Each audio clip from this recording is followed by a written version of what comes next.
Thanks for tuning in to this episode of Once a DJ. If you'd like to support the show, then head to onceadj.com/support to find out how you can help. If you'd like to get in touch with any feedback or suggestions, email onceadjpodcast@gmail.com. Once a DJ is produced by the good people at Remote Control. If you'd like to find out more about working with them, head to remote-ctrl.co.uk. Time for the show.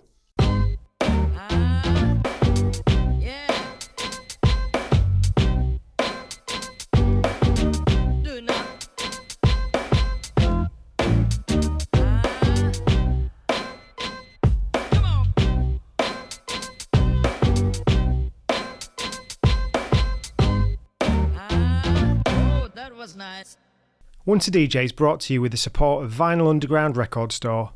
Since 1993, VU has been shipping new and used underground house, techno, disco, hip-hop, soul and more worldwide from Northampton in the UK.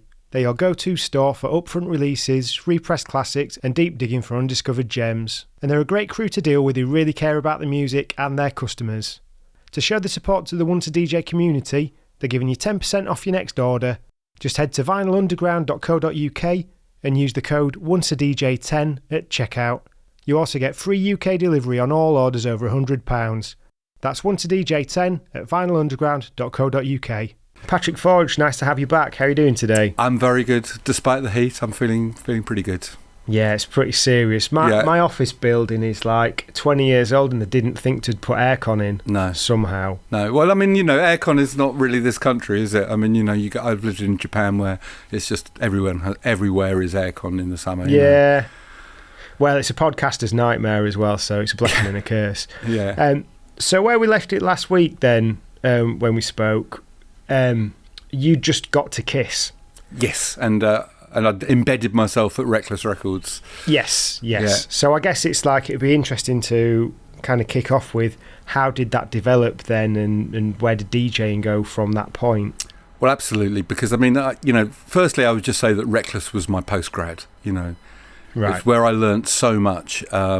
And, it was just suddenly I had the opportunity, the contacts, the records, everything. I could just go, it wasn't even something that I had to be conscious of doing. I just naturally, I have to go full on into this now, and really be into it. And also, starting to do a radio show, there was a need to keep on feeding it with new music and discoveries and what have you. So I was hungry, it felt natural, and it just all came together. And getting on Kiss was just, I just feel so blessed and so lucky that there was this kind of chain of events where I ended up on this station, which was by then getting a lot of attention, and just getting my chance to do my thing. It was just perfect for me.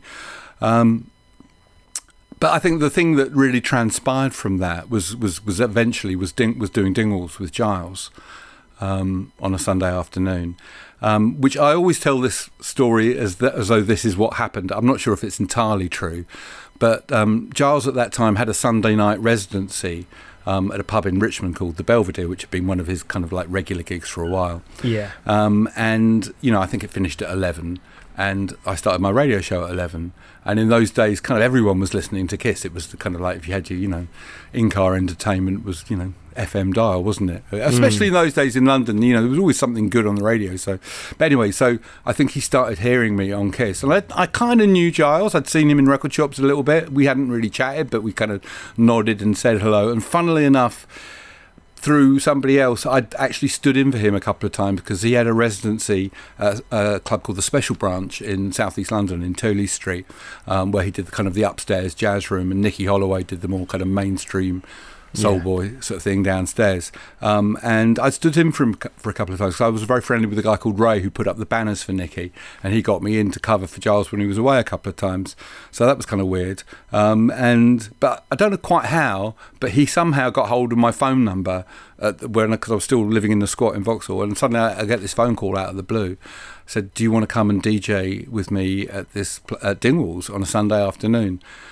And my immediate response was, yeah, sure, I'd love to do anything, it'd be great.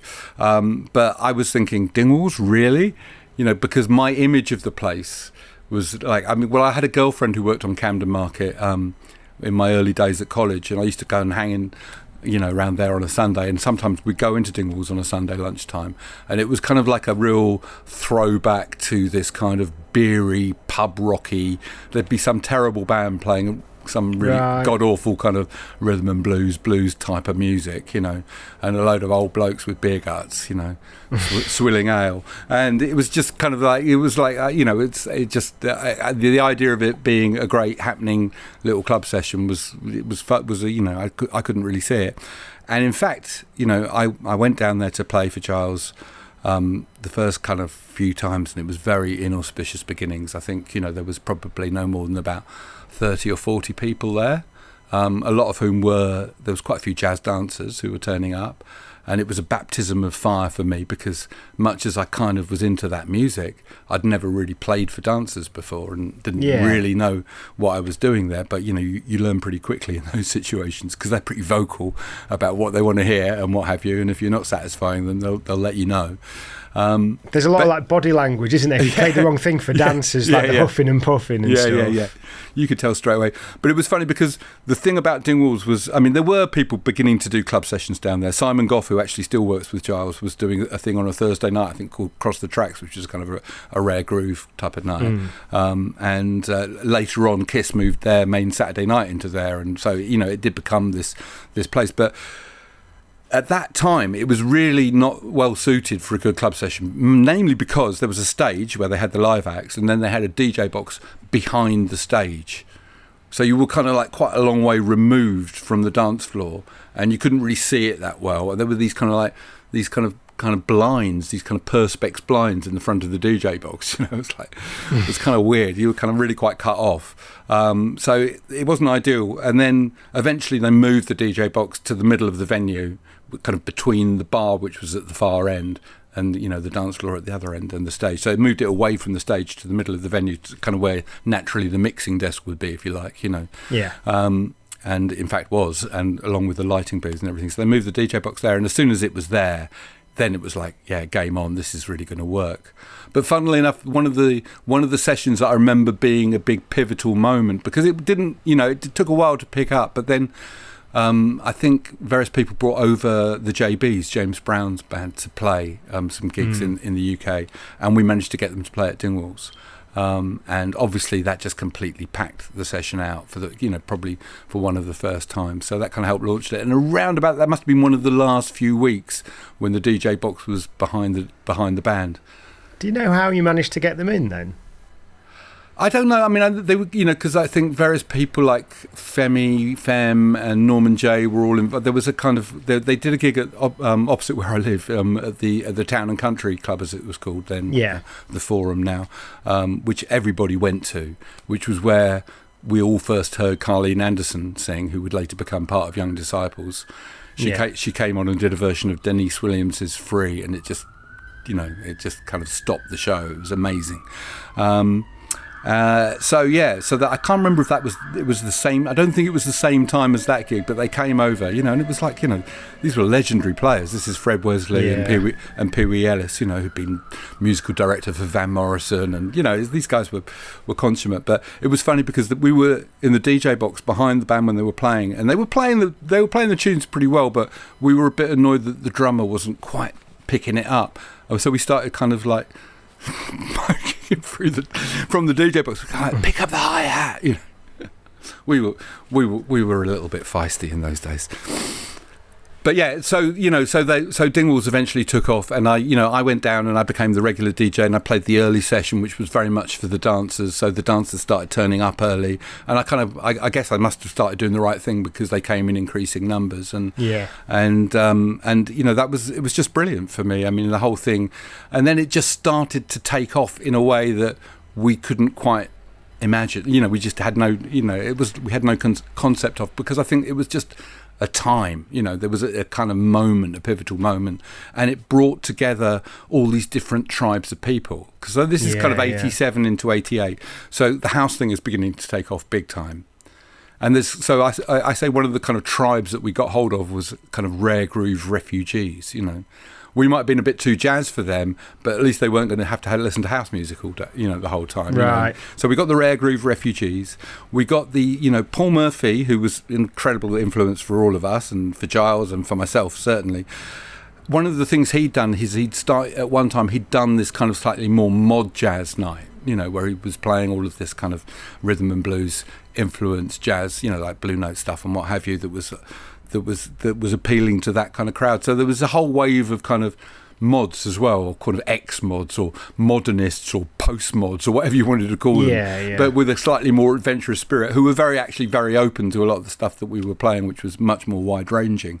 So you had the Rare Groove Refugees, you had the post-mods, and then, and also you had people like, as the kind of the whole house and rave thing took off, you had people who would literally have been out there on one all night and would be stumbling into Dingwalls and then kind of freaking out because there was this kind of mad music being played then. And we were very much in that spirit of the times as well, because, DJing through that time, we wanted to be, I think, one of the big differences of what happened, this is the beginnings of what they called acid jazz, which is a whole subject that we could talk about all day, I'm sure, about how it was interpreted and misinterpreted in many ways. But we were very much wanted to be, we were a spirit of the times, and we wanted it to be relevant. I remember around about that time, there was a jazz journalist called Richard Cook, and he'd written a piece for The Face magazine, which was still very influential in those days, where he basically had a go at the jazz dance scene and said it, and I think one of the expressions he used was about as relevant as rockabilly. And so and I think we were very conscious of that, and we really didn't want it to fall into that trap. And so Giles and myself, and also because I was on Kiss as well, which was very much a more of a dance music station, we wanted to inject new and different and more contemporary flavors into the mix. So we were always looking for new release stuff that we could play, or eventually hip hop and some house as well, which obviously pissed off a lot of the purists at the time. They were like, what's this, But at the same time, I think it really, really needed to be done, because it recontextualised a lot of the older music that we were playing. It gave it a kind of new framework, which was more wide-ranging and, and had an electronic element too, So it sounds like then there was a bit of a journey of developing the kind of sound and the identity that had the right amount of accessibility for the right people. Yes, to an extent, but I think also what was crazy about Dingwalls was how deep we went. We weren't we weren't looking about crossing over what we were doing. Okay. I mean, even though it just gained and grew in popularity, I think, what part of the whole ethos of what we did was that we would, Giles was especially at that time, was a very adventurous DJ, in terms of where he would take something, or, the kind of left turns that he would take in the middle of a set and what have you, So, I don't think we were looking, the kind of eventual kind of, it was the ripple effect from it, because Dingwalls was an incredibly influential club, without a doubt. So many people passed through, and what we were doing seemed to touch so many people, beyond, where we were in London, that, that it was having an effect elsewhere, and people were picking up on what was happening. But I don't think we ever looked for it to be, we never looked at the commercial potential of it. I mean, I think that came later, when we were doing other clubs. Certainly we did, after Dingwalls, me and Giles did a session called Talking Loud at the Fridge, which is a bigger venue and what have you. And then it was crossover time, if you like, But Dingwalls was really not crossover time at all. Dingwalls was really about, let's see if we can get away with this, and, how far left. And there were a lot of really left field tracks that were huge records at our session, that people got to know and love and everything like that. And it was those things about, look, we've got a whole dance floor moving to a modal jazz track in waltz time. It's like those things that were just like, wow, that, Giles and myself literally used to come out of Dingwalls and kind of like shaking our heads going, it can't get any better, can it? And then a couple of weeks later, it would be like, wow, it's got, we didn't, there were some weeks where it maybe didn't, it was weekly, which is like, we miss those things because those were the days of weekly residencies, you know. And it was, you know, there was tough times. And then, like, when the weather got really hot, like it is today, certainly the numbers would drop off quite a lot because people had better things to do on a Sunday afternoon. But, you know, we had some incredible live acts there. We managed to somehow, you know, I mean, not only did we get the JBs, but we got quite a lot of other American names. We had people like Mongo Santa Maria, Poncho Sanchez on the Latin jazz side of things. We had Dave Valentin, we had Dave Pike. We had all of the, you know, some of these American artists who had records that were kind of big on our scene. Somehow we managed to get them to play and what have you. Because we struggled a little bit in those days having, you know, local or, you know, homegrown acts that would really work for our session. Because on one hand, you had the kind of the first wave of UK jazz renaissance, the kind of Courtney Pine generation, you know, who were on a more kind of what I will call the Marsalis brothers tip, you know, a bit more, you know. And then you had the kind of like, you know, the fledgling funky acid jazz acts, you know, some of whom weren't that proficient, some of them were better than others. People, you know, people like the James Taylor Quartet and what have you. And so, but it was difficult to get that perfect blend really that would work. You know, sometimes it was a bit like although the live act was a big feature of what we did because it kind of split the session so we had the kind of very much a dancer session until the band came on, and then the band would come on and it would be more eclectic after that, more mixed. But you know, sometimes it was like the live element was sort of, we just get through this bit, you know what I mean, and get to the good stuff on the other side. But then other times, you know, the bands were of a level where it was just like, wow, this is incredible, and you know, obviously when you do get a band, then you've got the whole thing really working in tandem. You know, it lifts the whole session, you know. Yeah. So just going back to what you were saying about trying to push the boundaries of what you could kind of get away with playing. Do you think, did you and Giles kind of, was it important that there was both of you there to help each other and support each other in pushing, and or even like, oh, you've got away with that, I'm gonna try this? Was there like a... I mean, it was like, well, basically it was like this. I mean, Giles generally played most of the session after the band. I played for the dancers to begin with, but I was always trying to find a way in to play a few records to have my little spot or whatever, you know. And, you know, but I think in terms of what was going on, because we were both growing and learning and absorbing so much that, you know, in terms of what was happening, in terms of, you know, the things that were going on in other genres of music at the time, you know, that were influencing us, and also our exploration and understanding of old music. You know, we were still discovering so many old records, you know, so there was all this kind of, it was such a you know, it was, the whole thing had a momentum of its own, because it was like we were constantly recontextualizing and oh yeah, this is, and we can do this, and oh, this record can work. And so yeah, it was a very exciting time. I mean, you know, people talk about, there were things that were that came out at the time. There was a compilation called The Freedom Principle, which I know is a bit of a kind of highfalutin title, but I mean, The Freedom Principle was a bigger part of that whole ethos, was like free to go to some other places, you know. And it was really, I mean, yeah, it was definitely quite groundbreaking, I guess, you know. I don't want to, you know, but I guess it was, you know. So was the acid jazz community building at that time then? Yeah, very much so. I mean, obviously, whilst we were doing Dingwalls, the first ever acid jazz releases came out. You know, that was a label that Giles was doing with Eddie Pillar. And so that put kind of a name to it. I mean, acid jazz, I don't know if you know the whole story of where the phrase came from, but it kind of come around as a joke. Well, Giles was DJing with Chris Bangs, who was a DJ he DJed a lot with, you know, prior to when I got involved with him. And they'd played at a weekender somewhere, and somebody had been playing before them, playing, you know, some acid house, and, you know, just come that, you know, fresh enthusiasm for that music as it was at the time. And Giles and Bangsy had to come on afterwards, and Bangsy got on the mic in the way that he would do and said, I don't know about all that, but this is acid jazz. And he played there's a Funk Incorporated record, which was kind of quite big at the time, which has a really long kind of strummed intro. So he just put that on, and then he kind of churned the vary speed on the Technic, so it sounded like a bit more like a kind of acid washing machine type of effect, you know. And that was where the phrase came from. But I mean, you know, but it was a very useful phrase that just, you know, it was just one of those things that people could latch onto very easily, I guess, you know.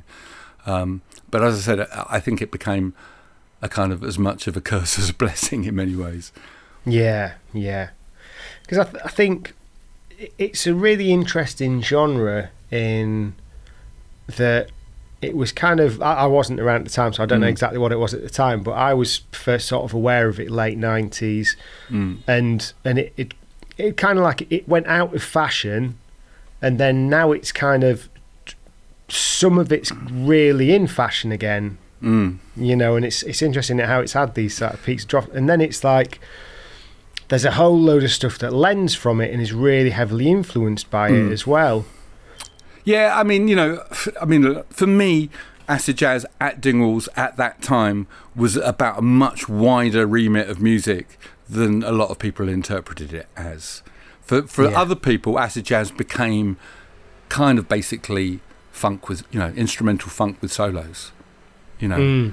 And, you know, for me, when I say it was a curse, there was a whole kind of wave of clubs and sessions and things that came around at that time where basically, for me, although it was more jazz, it's probably a bit harsh for me to call it this, but I redubbed it student funk, you know. Yeah. Because it was that, you know, if it had that kind of funky beat, if it had the wah wah and, you know, and those kind of elements, people would love it, you know. And if you try to play something a bit more Latin, syncopated, subtle, or whatever, people wouldn't have it, you know. And I veered more towards the latter type of music, so, and I didn't want to play sets of just that kind of thing, so, you know.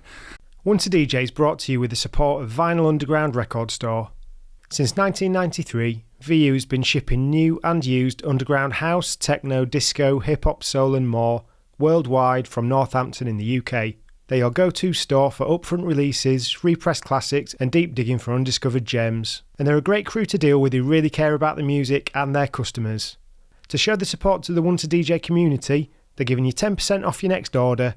Just head to vinylunderground.co.uk and use the code ONCEADJ10 at checkout. You also get free UK delivery on all orders over £100. That's ONCEADJ10 at vinylunderground.co.uk. I wanted to create a product for the listeners to be able to support the show and for the guests as a token of gratitude for being on, so I've teamed up with Sure Shot Shop to create some Once a DJ 45 RPM adapter clamps. These are my weapon of choice as a 45 adapter, as they add stability and grip to aid you in any setup. These are available for £25 each plus flat fee postage from onceadj.bigcartel.com, and if you'd like to see the other models you can buy and also customise, check out sureshotshop.com. Yeah, I guess it's kind of, there's quite a lot of, I don't know whether you call it sort of homage or pastiche. Yeah. Within that sort of scene. Yeah, no, totally. I mean, you know, it's like the whole point about it is when the acid jazz thing started, and you had these people like the brand new heavies coming around and what have you. You know, it is basically trying to recreate a music that's already been done brilliantly well by, you know, black American musicians, you know, previously, and it's going to be very difficult to scale those heights, you know, and to make records that are nearly as good. That's not to undermine what a lot of those people, you know, the stuff that a lot of those people did, because within that you still have got people who can write great songs. And I think, you know, Jan Kincaid from the Heavies was a great songwriter, which is why they did so well, you know, because he wrote songs that people could identify with and latch onto. So yeah, it's that. I mean, one act I particularly like from them was Corduroy. Right. Okay. But, you know, it does perfectly fit into that kind of student funk. Yeah. Definition. But yeah, there was just something about the I think because I was really into that sort of cop funk sound. Right. Okay. Yeah. You know, I didn't know about Dennis Coffey or anything that. You know. Well, you know, that had been a big element of the kind of the acid jazz thing, was that whole kind of soundtracky vibe as well. You know. Yeah. You know, like things like Quincy Jones' "Call Me Mr. Tibbs," which were huge tunes at Dingwalls. You know.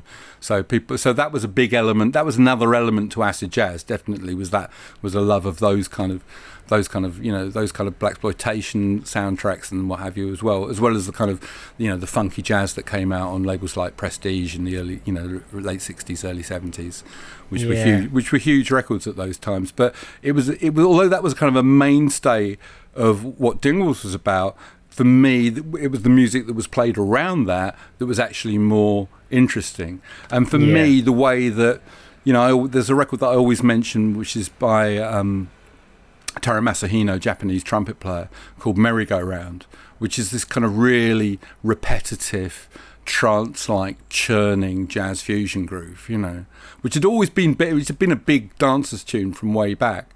But the way that tunes like that would fit in with the zeitgeist of what acid house was doing, that was what made sense to me. And that, to me, that was more acid jazz than something very retro with kind of wild guitars and what have you, Yeah. That's where I think people, for me, just in terms of the way I felt it, that's where I felt people got it wrong. I wish they'd gone more with that kind of like cosmic fusion out there kind of music, rather than it being kind of coming back to basics and retro funk, which I'm a fan of, but it's incredibly difficult. There's never going to be another Clyde Stubblefield or a Bernard Purdie, and you need a drummer of that level to make it work. Even now, and you've got a lot of music that's happening which is very organic, because like you said, organic music, whether it's influenced by us of that sort, jazz flavored organic music is back in a big way. But I mean, you've still got to remember that you're making music that is going to be compared to that stuff from the past. It's you're basically in the same ballpark. So, and I suppose you're making music that's going to be compared to the stuff from the past that has stayed because it's so good. Yeah, exactly. So you almost kind of find it fighting a losing battle anyway, exactly. unless you're a total outlier. Exactly. So, speaking of outliers, then, can you remember Jamiroquai? Yes, very much so. Into the scene. Yeah. Can you share any memories and observations?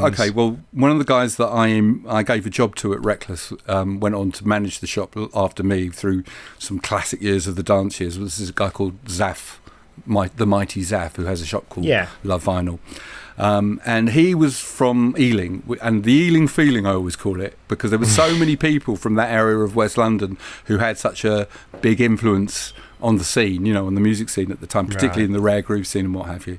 And they all used to go to one pub in Ealing called the Eagle, and you have to pardon my language here, but there's this, Zaf's the first thing I ever heard about Jamiroquai was there's this annoying cunt who keeps on coming in the pub who won't stop singing. So that was the first I ever heard of him. And then, when the record got made, it was like everybody completely freaked out because it was so good. And there was a big battle about who was going to release it and what have you, And Giles wanted to get it and didn't sign it, And then, I thought the first album came out on Acid Jazz. No, yeah, well, it did came on because Eddie got it, and it came out on Acid Jazz, and then because by that time, Giles was doing Talking Now. Giles and Eddie had very much split up. I was there on the roof of Giles's flat in Rotherhithe when they parted companies, and so I witnessed the end of Acid Jazz or Giles's involvement in it. But so Jamiroquai, obviously a huge artist that came out of that scene that took it to a outer national pop level, but that was the first I ever heard of him, which was quite amusing. But it was great, and it was a godsend in a way for the scene, and just in terms of having an artist who was taking it to that kind of level. Yeah, and I mean, the brand new heavies were obviously really popular as well, weren't they? Yes. They had that sort of because they had the album with all the hip hop artists. Yes, yeah, they did their hip hop album as well, which was kind of cool. Yeah. So, just moving on then. So, Talking Loud was the next sort of big night you did. Is that right? Yeah. After when Dingwalls finished because they were redeveloping Camden Market at the time. Right. So they pulled down the original venue as it was. So we thought we could carry it on at another venue in Camden, and we moved it briefly to the Underworld, which was close to Camden Tube Station, kind of a basement club. Not a bad space, stage, everything, all the right ingredients to do it, but it just didn't work. I mean, we just didn't get the numbers that we'd had at Dingwalls. I think it was just like Dingwalls had been so special, and it had come to a kind of massive crescendo of an ending. I mean, I think the last session we had this queue that went all the way down Camden High Street. It was crazy. Right. So many people didn't get in. So we just couldn't replicate that, even though we had brilliant, you had the odd brilliant live act and what have you. We had Charles Earland played at the Underworld, But it didn't work. So then eventually we got to do a Saturday night at the Fridge called Talking Loud, and by that time the label was very much in effect. So it was, it was a good platform for Giles for his acts and what have you. And there were lots of other good acts around at the time. So I think in a way, the quality of putting on a night with a live act, it was better then at the Fridge. It was easier in a way. But it was a bigger venue, and it didn't last that long, but it was certainly pretty amazing on its best nights, yeah, when it really worked. Yeah. So did you have any sort of involvement even as a sounding board when the label, Talking Loud label, was starting? Well, I mean, only in the sense that I was very much, in that world or in that circle of people, I mean, but I wasn't, and it was a source of dismay to me, because a lot of punters who knew just presumed that I was part of the label because I'd been involved in the nights that that had been called. I mean, the Dingwalls session was, although everybody just called it Dingwalls, it was actually called Talking Loud and Saying Something, and then the Saturday night at the Fridge was called Talking Loud. So because I was involved in DJing with Giles at those, people just assumed that I was involved in the label. So people would come up to me and say, "Oh, how's the label?" And I'd be going, "Nothing to do with me." So it was, it was a bit weird at that time. But yeah, I mean, I was kind of involved in terms of that I was part of that circle. I mean, I think it's like the whole mentality and philosophy of what Giles was doing was definitely influenced by all the people that came into his world around that time, because the background of it, where he'd kind of come from, was kind of quite different in a way. I mean, I really witnessed that change. I mean, I told you about the night he did at the Special Branch, and I remember going, and I went down there a few times, and I remember going down there at one time, and Giles was right in the middle of his what I would call the dodgy bossa phase, where he was playing. It was almost a bit camp. That they were playing these kind of almost quite gimmicky kind of bossa, not Brazilian, but influenced by bossa. But things like Edie Gourmet, they got an awful lot of coffee in Brazil. I mean, it's like, I don't like that record, but that was one of the ones that got played around that time. And then and it wasn't that much later, and the whole kind of rare groove thing had kind of come in, and there were different kind of sounds that a lot of other people were playing, and suddenly Giles is playing Shifting Gears by Johnny Hammond, and a much more funky, much more interesting sound for me. So yeah, I witnessed, and I think there was a lot of other people around Giles, like Marco, who formed the Young Disciples with Femi, and Paul Bradshaw, who then started up Straight No Chaser magazine, who was also coming at it from a very different perspective. There was a lot more, so the whole thing suddenly became, I don't want to use the expression more serious, but it kind of lost its last vestiges of kind of the naff element of soulboy culture, where it was all a bit of a laugh, and suddenly became, no, this is actually something that is, shall we say, culturally worthy, that it's kind of that it is saying something. And that was what we would call the club. It was what we called Dingwalls. It was talking loud and saying something. It was about, in a way, it was about trying to do that, to try and find something a bit more kind of meaningful, And I suppose musically it pushed on a bit more with things like Talking Hero were on, For Hero were on Talking Loud. And Giles eventually signed For Hero as they kind of transitioned into a post drum and bass scenario, Yeah. So I guess getting a bit more sort of experimental. Yeah, I mean, it's so difficult to talk about all of the things that happened at that time, because it was like it was such an intense time, and there was so much going on, and in a way it all happened so quickly. It's very difficult looking back on it to actually, sometimes it's difficult to even sequence the events, but it's even more difficult to understand how those transformations all worked at the time. But, it is kind of interesting because, you've got people like For Hero who, and even, like on the other side, people like Fabio and people like, a lot of these people had their roots in kind of jazz funk. Yeah. And you could hear that in the sound. I remember when the kind of that liquid drum and bass thing started first happening, and they were doing the night called Speed at the Velvet Rooms, and we'd all go down there, and you kind of like be dancing to it, and then you kind of like we'll start singing Southern Freeze over the top because it was because it seemed to work, So yeah, there was that element, and yeah, For Hero certainly, incredible incredible records that they made for Charles, without a doubt, you know. But that time, you know, you've got all of these other kind of influences coming in that, you know, it was interesting because, like, I go just going to rewind a little bit and talk about Reckless Records, because when I worked at Reckless, one of the things that I realised was there was a whole load of music that most people weren't checking, right? There were records that, and certainly, you know, it's so funny to have seen it in the perspective of sort of from now, is that there are records that became incredibly sought after and expensive rare records, right? That I remember being reduced to 50p, because we had a reduction system where every, you know, couple of weeks things would get reduced, you know, if they weren't selling, you know, that was the way you could keep stock turning over in a second-hand shop. So, you know, I remember records going down to kind of 50p that eventually were selling for sort of 500 or £1,000, you know. Are there any particular ones? Well, I mean, yeah, I remember there's an album by Lou Bond. A lot of this stuff that was really, that kind of fell between the cracks. So, you know, particularly like kind of black folky soul, if you like, black soul folk, whatever you want to call it. So that Lou Bond album would be an example of that. And eventually it got kind of reissued by an American, like by, I think, Light in the Attic, or one of those kind of labels, or Three Men with Beards, or one of these kind of fairly nerdy reissue labels, you know. But that record, nobody wanted those records. Likewise, you know, things like Rotary Connection, which eventually became huge.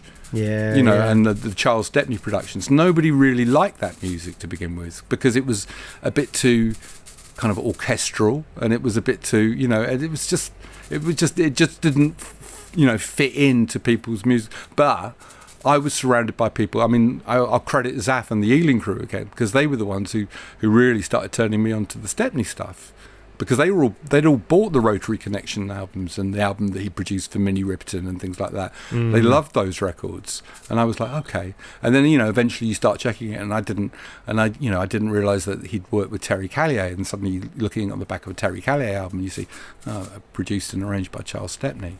So, you know, those are the things that were kind of like that. It was those elements of the music that I was kind of picking up on, that I was very much part of what I was doing on the radio, and I was really into that idea that let's celebrate the people that aren't celebrated so much. Let's celebrate let's talk about the producers. This is what I got from the Boogie Boys, really, from the Boogie Collectors. They would always, that thing that I said in the last session about they loved the detail.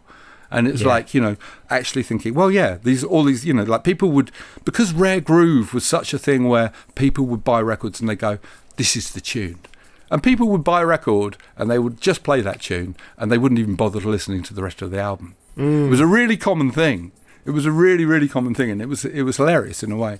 And, you know, people, you know, so there was all these things. So I say, okay, like the Mizell brothers, that's really important. So I always used to have a feature on my show on Kiss, on the Cosmic Jam, where I'd say, Sound of Sky High, because that was their production name. Yeah. You know, and I'd be playing, you know, talking about all these records they produced. Similarly with Stepney, when he, you know, it's like all these records that Charles Stepney produced. Let's talk about Charles Stepney. So, I mean, I'm not saying that I'm the only person that was doing that, because I'm sure there were other people that were picking up on those things. But it was funny in the way that the Rare Groove thing was all about all of this old music, but a lot of the time it wasn't really kind of putting it all together, you know.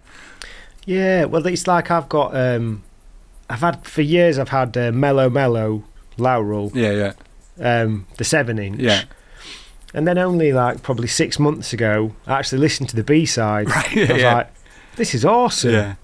How have I not listened to this? And then like you get the 12 and you're like, brilliant. It's like, it's not on the 12. Yeah. But yeah, I've so I understand that. Yeah, I mean, there's a classic tale that I can tell about this, which is about Shuggy Otis's Inspiration Information album, 1974, which is an extraordinary, brilliant, kind of portentous album that does all these kind of crazy things, like almost like proto techno on track, and uses drum machines and what have you, you know. But anyway. A mate of mine, Ned Kelly, who was a producer, did a drum and bass project called Underwolves. He was one of my kind of crew, and we do often share tapes and what have you. So he gave me, you know, it was very much the era of the mixtape and the cassette. So he gave me a cassette, and on that cassette there was the title track from Inspiration Information. And this tune, immediately, it was like, oh, it's so kind of weirdly lopsided, funk. You know, it's the kind of thing that Jonathan Moore from Cold Cut would always call left foot. You know, it's a left foot groove. And I loved it. And I was, it took me ages to find a copy of the record, and eventually one turned up in Reckless. And I was really excited. And I got the record, and I got home and, put the record on, start to finish, listen to the whole thing. Completely blew my mind. So immediately I picked up the phone and phoned up Ned and said, Shuggy Otis, Inspiration Information, what an album. And he's like, oh, I've only ever listened to that track. Right. And that was something loads of people did back in those days, because it was all about the tune, Yeah. So it's funny, and that was a great album. An album which has been a big touchstone for me since I discovered it. Really, just in terms of what it was doing. The fact, in a way, it was 2 years after Sly and the Family Stones. There's a Riot going on, which obviously had an influence on it as well. But Shuggy did some stuff that it's like it was just magical. Anyway, a magical record. Yeah. So some of the artists you mentioned, sort of around the Stepney and that sort of orchestrally jazz and things, I've got a few compilations that are on that sort of tip, and they seem to be from the same era. I'm guessing probably early 90s. And you did quite a lot of compilations, didn't you, at one point? So I actually saw Rebirth of Cool Volume 3 at the car boot sale this morning. Oh, really? Did you? Yeah, and I looked back in the L Forge. I was like, oh, is that Patrick? Yeah. I was like, yeah. Rebirth. Yeah, that was when I was still doing Dingwalls. That I think it came through Jerry Barry, who was one of the premium jazz dancers who, I don't know, was doing some stuff at Island Records, or was talking to them about doing some stuff, and he introduced me to Trevor Wyatt at Island Records, and we just had this conversation about doing a kind of compilation album. I think principally they were looking to kind of use it as a launch pad to help some of their artists as well. That they, there was always the whole thing about doing Rebirth of Cool was how many Island artists can we get on one, on each comp, because it was obviously it was coming from them. But Trevor was an amazing guy, and I learned a lot from him, because he was kind of really old school music business and been around with Chris Blackwell since the days of when they were first distributing reggae in the UK, So he knew the whole reggae scene from having been one of the van men who drove the vans around to the shops and what have you. So he was a great guy to work with, and he came up with the name Rebirth of Cool, which initially I hated, but which was actually a brilliant name, and it was perfect for the series and what have you. And at that time we were all, the whole jazz hip hop thing was beginning to take off. Interestingly enough, Gangstar actually came to Dingwalls and stood in the DJ box and saw what we were doing, as did lots of other people who passed through that club, I'm not saying we take any credit for that, but it was interesting. And then I was, funnily enough, I was just replying to a thread on Instagram where somebody had posted a thing about the Rebirth series, and I think the whole mission of it in a way was to fulfill that kind of prophecy of Gangstars, which was the 90s will be the decade of a jazz thing. And that was, and it was great for me. It was great, that I was to do something where I was involved in releases, as I wasn't involved in Talking Loud, so I could do these comps with Island and do this kind of catalogue of the way that kind of jazz had influenced, or was working its influence within dance music. And that series represents an evolution where the beginning of it is very much about kind of hip hop and acid jazz, I suppose, to an extent. Yeah. And then gradually it kind of morphs into trip hop, and then later into techno and drum and bass, and towards the end of the series even broken beat as well, But it's all about that, and it's amazing how, and it was from the beginning of the 90s that you just started to hear so much, music that was kind of like, in a way, full-blooded dance music, but had a jazz sensibility, Once a DJ is brought to you with the support of Vinyl Underground Record Store. Since 1993, VU's been shipping new and used underground house, techno, disco, hip-hop, soul and more worldwide from Northampton in the UK. They're your go-to store for upfront releases, repressed classics and deep digging for undiscovered gems. And they're a great crew to deal with who really care about the music and their customers. To show the support to the Once a DJ community, they're giving you 10% off your next order. Just head to vinylunderground.co.uk and use the code ONCEADJ10 at checkout. You also get free UK delivery on all orders over £100. That's ONCEADJ10 at vinylunderground.co.uk. I wanted to create a product for the listeners to be able to support the show and for the guests as a token of gratitude for being on. So I've teamed up with Sure Shot Shop to create some Once a DJ 45 RPM adapter clamps. These are my weapon of choice as a 45 adapter, as they add stability and grip to aid you in any setup. These are available for £25 each plus flat fee postage from onceadj.bigcartel.com. And if you'd like to see the other models you can buy and also customise, check out sureshotshop.com. Yeah. So from that then, throughout the 90s, if my research is right, you were quite sort of important in the start of broken beat towards the late 90s. Yeah. How did that evolution happen? Well, yeah. I mean, I don't know. I mean, it's very interesting. There was, the 90s was such a weird decade in the sense that there was so much going on musically, and things, new genres seemed to be coming around with very, very quickly, and finding the things that worked for us and the kind of different clubs that I was playing and what have you. I went a bit. I think in a way I feel as though I went a bit off-piste in the 90s at certain times, just because I was kind of like more inspired by a lot of electronic music than I was by a lot of organic music at the time, Yeah. I mean, I still loved jazz. I was still very much part of what I was doing. But you've got to remember at this time, all the way through, I joined KISS when it was a pirate station. It had gone legal in 1990. And I was a specialist DJ within London's first ever dance music station. So that thing that we'd already started doing at Dingwalls, which was finding the new shit that would work with the old shit, if you like, was very much part of my mission on the radio show as well. And my producers at KISS wanted me to do that as well. They didn't want me to be a retro show just playing old records. They wanted me to be representing something else as well. So yeah, so definitely there was a time, particularly I think in the mid-90s, where I was just like, I was much more inspired by hearing a new Kenny Larkin or a Carl Craig record than I was by hearing, things that were supposedly closer to what people imagined I was about as a DJ.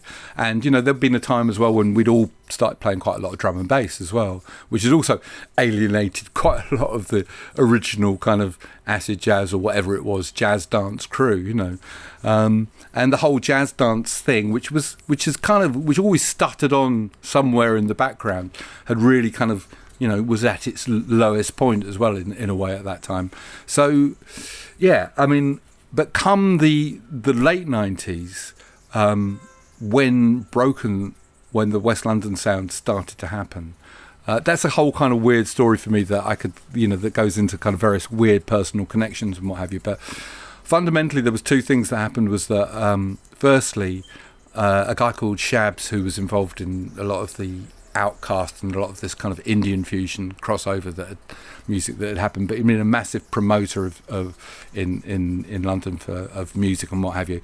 He got involved with Notting Hill Arts Club when they started, which was this tiny little, not tiny, but 200 capacity basement on Notting Hill Gate. And he invited me, and one of the things that I'd been involved with for a long time at that point was Brazilian music. I'd already started doing stuff with firstly Batu and then Delata, so I started doing a night down there called Brazilian Love Affair once a month. Shab sold it to me. Yeah, come on, Brazilian Love Affair. Which was the title of a great George Duke record. But he said, it would be perfect name for it. I had to go. Yeah, all right, it is. Brazilian Love Affair once a month. It already worked. And I started doing that. And then he turned around to me quite soon after I'd started it and said, "Why don't you do a regular Friday night here or weekly?" And I was like, I can't imagine I can pull a good crowd on my own on a Friday in West London.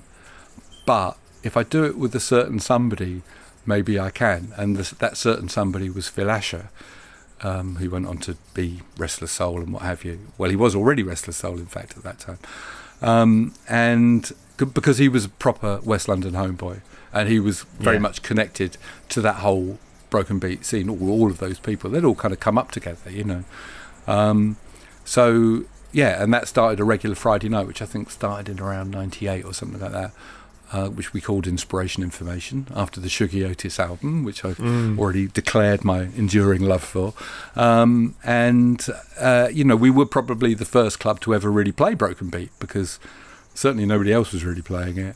And and we were lucky in that we were right in the middle of it all. So we were also getting the tunes as they were literally were being made. So we certainly, but we would, my whole thing about inspiration information with Phil was that Phil was very much known as a kind of like a house DJ, as a soulful house DJ. That was what most of his gigs were about. And I said, well, look, come and do this Friday night with me. I don't really want you to play any house. I just want you to play whatever else, because I knew he was into lots of other kinds of music, right. Like into playing disco and boogie and whatever else, and some jazzier stuff as well. I said, look, we can, no holds barred, we can do that.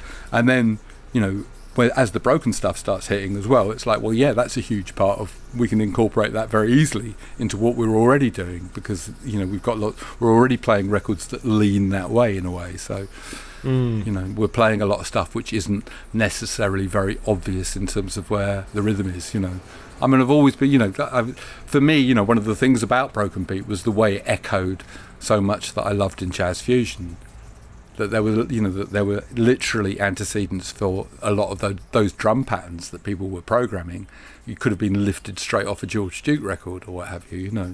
Is right. kind of like more, syncopated, less obvious, less square, less regimented kind of funk rhythms, more dislocated. They were there in jazz fusion, so it just immediately, and also there was a very kind of jazzy sound palette that was happening with a lot of these guys. So immediately it was like, yes, I love this stuff, and for me the whole broken sound was one of the ultimate forms of pushing where programmed beats could go. It was kind of like the ultimate, really. I mean, drum and bass had done that to an extent, but it's that thing where I think I always talk about this, that at the beginning of a genre, it's always its most interesting, because there aren't really any rules. So people don't really know what they're doing. So they always kind of get some really interesting records then. And then, you get a couple of tunes that are like real bangers, that are real hits. And that starts to kind of gradually, a kind of formula starts to take shape. Yeah. I think the broken is interesting because, in a way, although there were tunes, there was an element of bangers with that. The whole broken thing was always kind of dedicated to being different and for pushing it and for being a little bit less obvious. So, yeah, I don't think it had quite that. But certainly at the beginning, it was really interesting as well, because you couldn't tell where it was going to go. Are there any particular tunes from that era that you hold close to your heart? Yeah, absolutely. I mean, one of the records, I mean, actually the one that actually ended up on the last Rebirth of Cool album, which is a record that I still play, which I just think is an ultimate record, is New Sector Movements, produced by IG Culture, who I'd known from back in the day. I knew him when he was a youth, when he came into Reckless Records. That's how kind of important Reckless was for me. He was a youth and he was a drummer when I first met him, and one of the kids who was really into his funk, And he'd gone through Dodge City Productions, which is a kind of UK hip hop thing, which had been signed to Ireland, and then he emerged as the kind of one of the original crew of Broken Beat producers. And New Sector Movements, he did a tune called Afro History, which kind of had this whole bridge between kind of Latin, Afro, jazz, Broken Beat. It was so in the zone for me.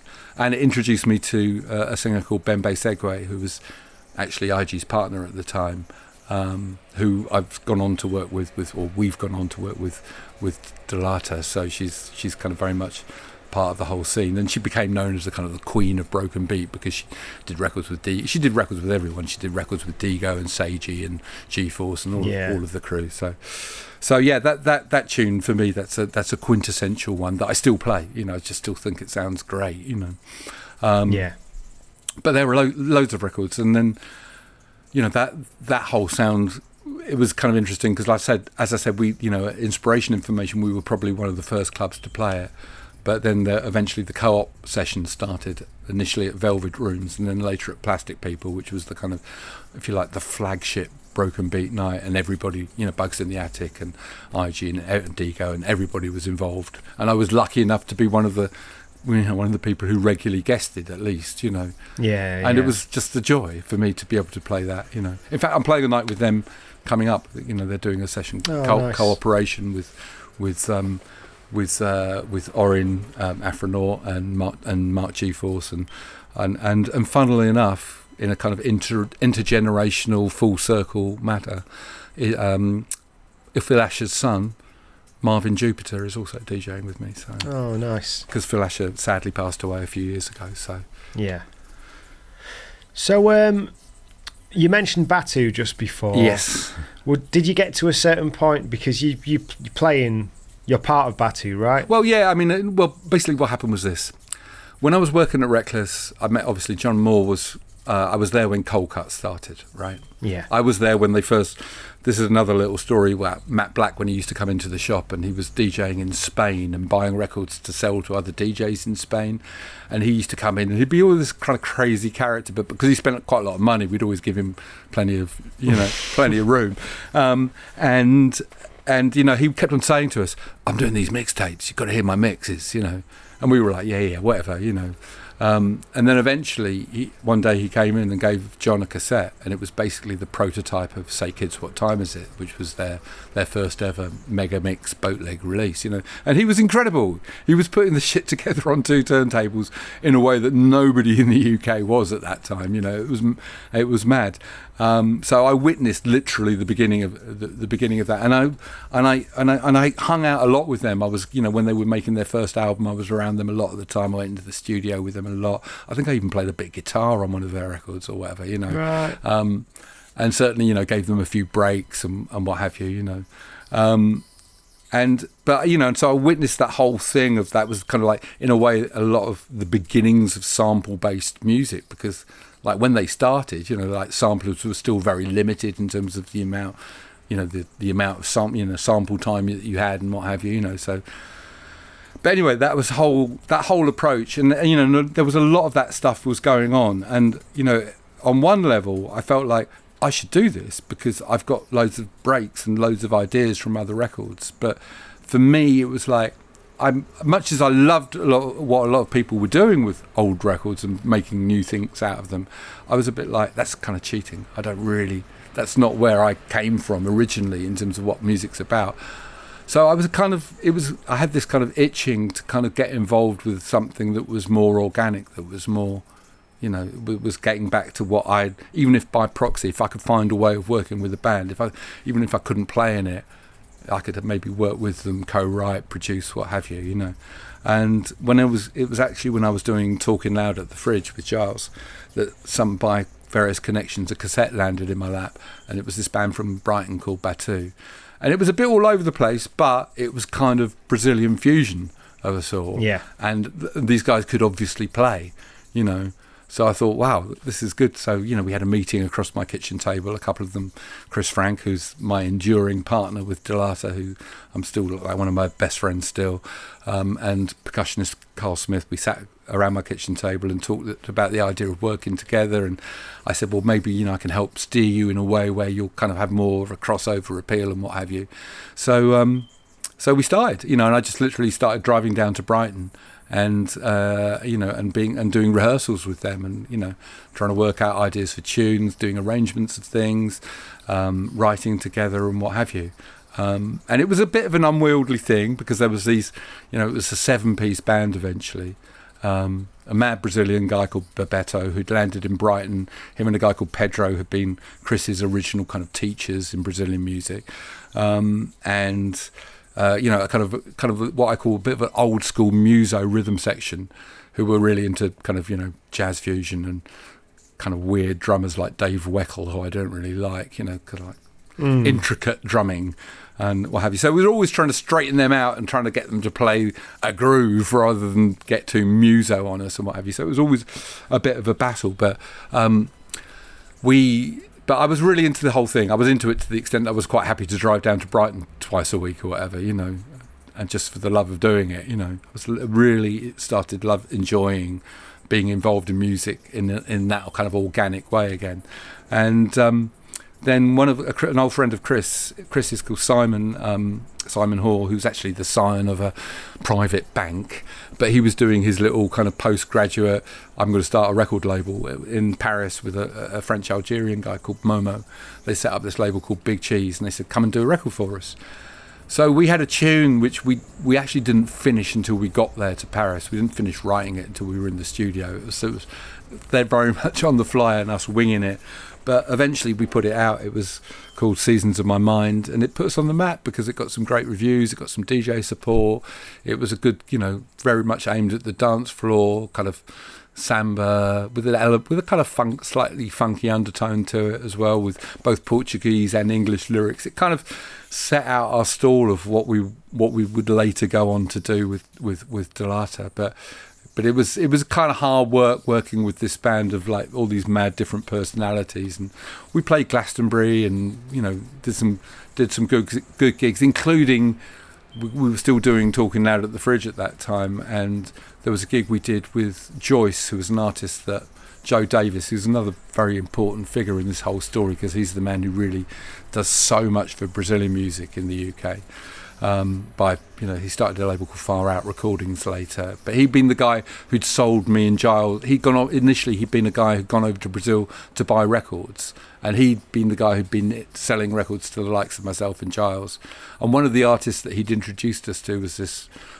Nobody seemed to really know her stuff in the UK. It was Joyce, but she was amazing, and she gave us a huge club record called Aldeia do Agum, which was just like the biggest tune for us at that time. So we managed to get Joyce to come over and perform at the Fridge, and Batu supported her, and that was just like one of those grand nights that you just etched in your memory forever. It was Christmas '94, I think it was. Yeah. Nice. And so what was the situation when you went to record Bernard Purdie then, and how was that meeting such a legend? Well, I mean, it was completely amazing because by that time, even though it's an unreleased project, one of the things that I'd started really doing was studying drummers, because, well, in my history, as in my personal history as well, there was a time when in 2008, I finished doing my radio show for Kiss FM, which I've been on for 21 years. Even though like loads of other very famous specialist DJs had already been culled from the station, I'd somehow survived, God knows how, just by being inconspicuous really, and quite accepting graveyard slots and what have you.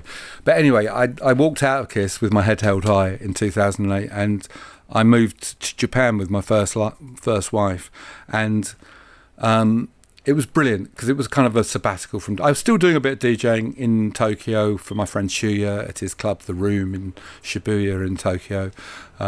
But I was, it really was brilliant for me because I've been on that thing of doing a weekly radio show for 21 years. And it's a bit of a, as much as it's brilliant and it was an incredible thing to have done, it's a bit of a treadmill. You're kind of like constantly assimilating, processing music, putting a show together, what have you. And it was great to just stop and kind of reset. And, and I also at that point, because I moved my records to Japan, I had a massive cull of vinyl because just no way, it was bloody expensive anyway, but there was no way I could afford to send it all over there. So it was great. I had a massive car, and I just started listening to records again, and I realised how completely fascinated I was with drummers and drum tracks. And, from that kind of, I think possibly, realising that, Steely Dan, who I enormously admired, would, spend hours and hours in the studio until they got the right drum track. Yeah. Because they had the luxury of doing that. And of course, Bernard Purdie was was possibly their number one go-to drummer and what have you. So I've been really studying drummers, and we started to do this project called The Elliptics with a couple of guys, or I did with a couple of guys. And one of the things we were very concerned was getting great drum tracks. So we managed to somehow get in touch with Bernard Purdie, and he was doing something for Red Bull in Germany. So he was going to be in Germany, and he had some time. So we said, could you come and record for us? And we sent him the track, and he said yes. But it was just a brilliant day because it was like, picking Bernard Purdie up from his hotel room and taking him to the studio and then just nattering with him and him doing the track, which he did brilliantly, of course. And then, after we finished the session, we went out with him. I think there was some club event happening with a guy that I vaguely knew and what have you. And we went down there. It was in the middle of the summer. We sat outside and had a few drinks, and he told stories to us all night, which is, of course is when it's Bernard Purdie. I don't know if you know about Bernard Purdie's stories, but yeah, there are various things that are a little bit contentious.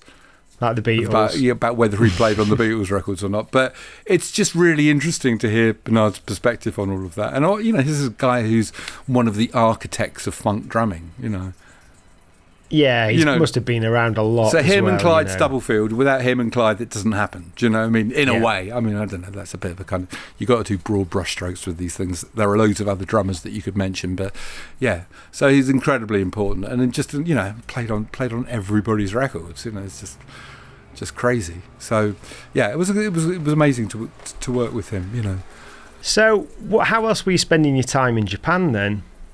Going swimming, which is what I do every day anyway. Going swimming and I was listening a lot. It was brilliant. I had my records set up in this kind of really nice space. I was, I just did a lot. I did a lot of listening. Were you doing any more compilations at that point?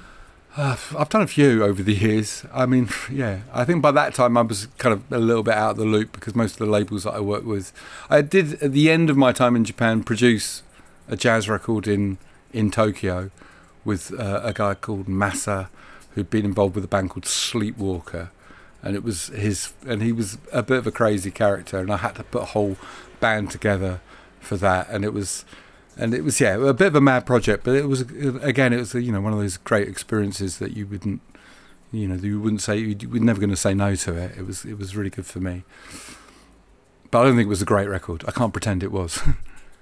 What was that called? Because that might be the one I was thinking of. No, that's called Massa Sextet. It's like it's called Deep Cover because it was put together by the Kyoto Jazz Massive guys.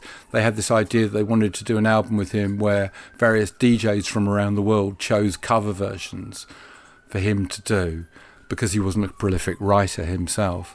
So Then I had the kind of task of taking all of these tunes, some of which I'd chosen myself, but others that other people had chosen, and trying to find a way of doing them which was appropriate and could work within. I don't know. Yeah, it was quite a mad project, Yeah. So I think what I'd done is I'd got the two things projects conflated and amalgamated them. Yeah, somehow.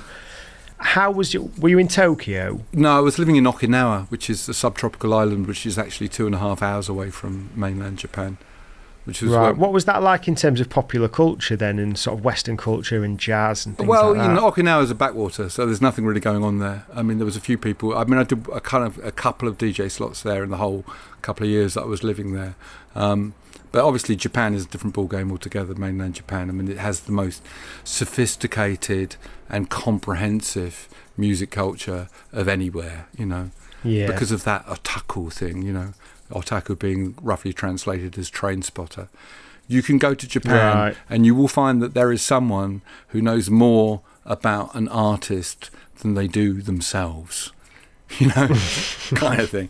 I remember the great English singer-songwriter Linda Lewis telling me a story about when she was in Japan and she met a kind of like a Linda Lewis otaku who was showing her photographs of herself that she'd never seen before. It's like, it's crazy the level they'll go to, and yeah, I mean, it's like an amazing culture. When you go to go record shopping in Tokyo and you suddenly realise, oh, this is where the world's vinyl came, because they have, buyers going out to America, to Europe, to wherever there might be anything that they think is worth reselling. They'll leave no stone unturned, which was something that we did back at Reckless Records when I kind of came to manage that shop. That was one of the things, because Reckless had a shop in San Francisco, and I realized that we had this, that there was a kind of like, as much as we wanted to sell some hot rare titles, there was we were very much dependent on what people would sell us.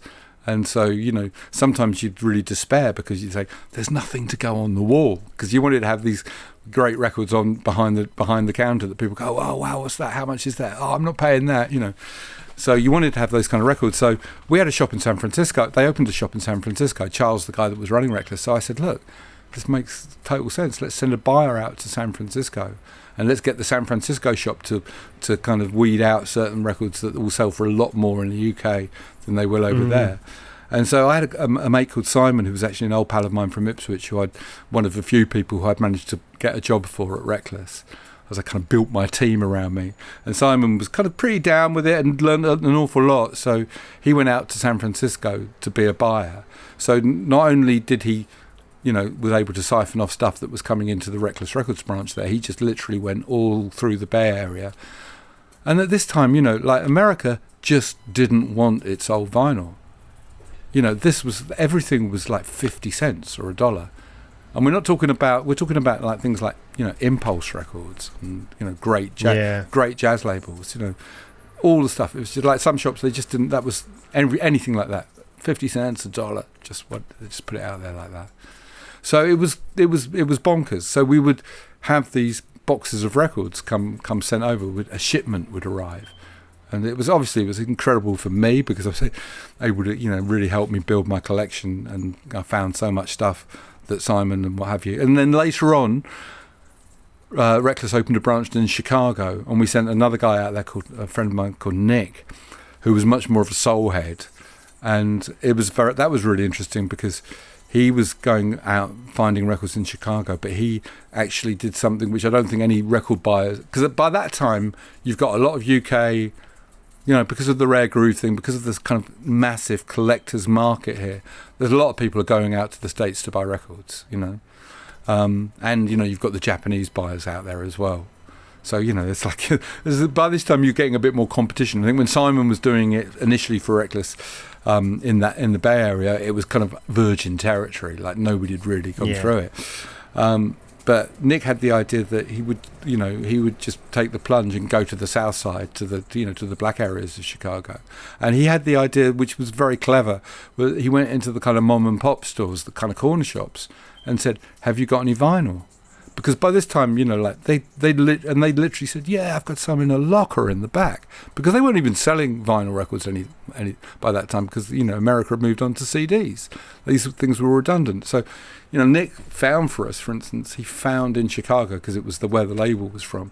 He found us like in mom and pop stores, like literally 50, 100 Leroy Hudson sealed albums. Like these were like going for a lot of money on the UK scene at the time, so yeah, it was crazy. So, and we, there were some other titles that we managed to find in kind of in bulk as well, from like a few private press things and what have you. So it was great getting records over from the States. But I always think that as much as there's been collectors here and there's been specialist shops here that have been good, and myself and Giles to an extent, we all bought a lot of records from what we call the bag men, these kind of like individual shady characters who would turn up at your gig, or often more in my case in the record shop, and say, with this bag I would start pulling out these records, and then they wouldn't tell you the price for a long time.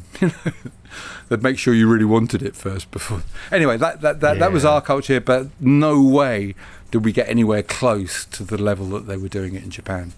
And I think in Japan they'd always had this culture of the kind of jazz collectors anyway, which had been going on for quite a while. So there were these very much the specialist jazz shops in Japan, which were just amazing, because they'd have these pristine, because in Japan they want the mint article, they don't want a battered cover, they want it to be as perfect as possible. And you just have these these jazz shops, you just think, oh my god. It was crazy the selection they had. And also, like when I was going out to Japan, I went to Japan DJing a lot in the 90s, mainly throughout the 90s, and I had a very good friend called James Viner, who was actually a customer of mine in Reckless. He was training as a lawyer at the time, and he went out to Japan to become a lawyer, strangely enough, for a Japanese law firm, which is kind of unheard of, but they were hiring an English lawyer to work for them.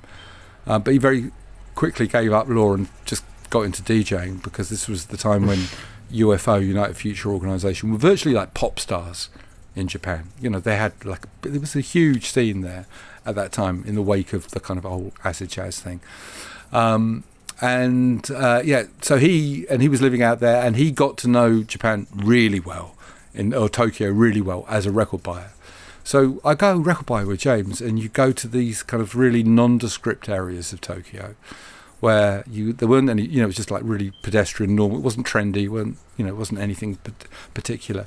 and you'd go up some stairs and there'd be a row of doors, like, you know, these kind of same metal doors and these were just like spaces where there were businesses or whatever, and there'd be like a little business card in just on the door, which would be all in Japanese, no hint at what it was.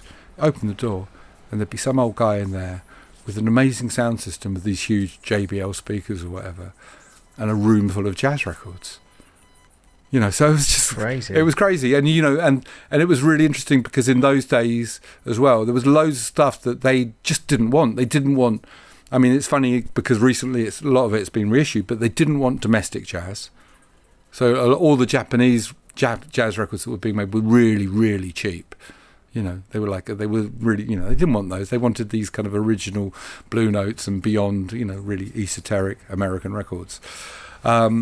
And they didn't, you know, and also there were some records that Herbie Hancock made that only came out in Japan, but you'd find them for 100 or 200 yen for about £1, you know.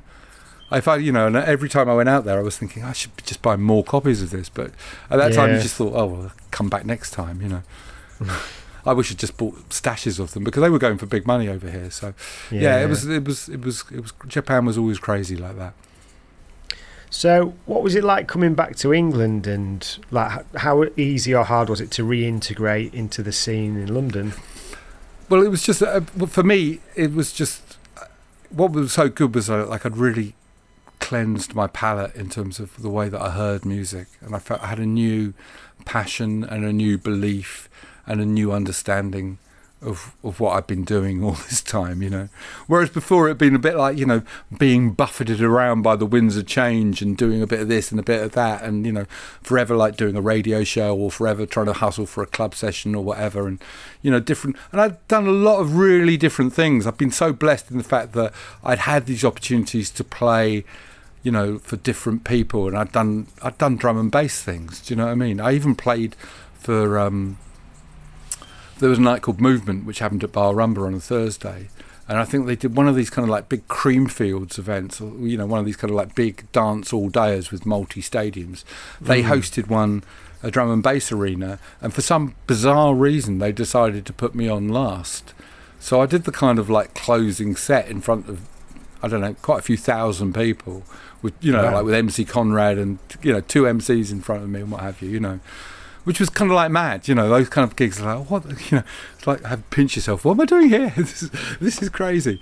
So I've done all these, I've been blessed to do many other types of things, as well as being a kind of nominally a jazz DJ or what have you. But when I came back from Japan, I just felt like now I really understood what I was about musically in a way that I hadn't really done before. I just felt like it gave me this, you know, getting off that treadmill and stopping doing a weekly radio show, just let everything settle, you know.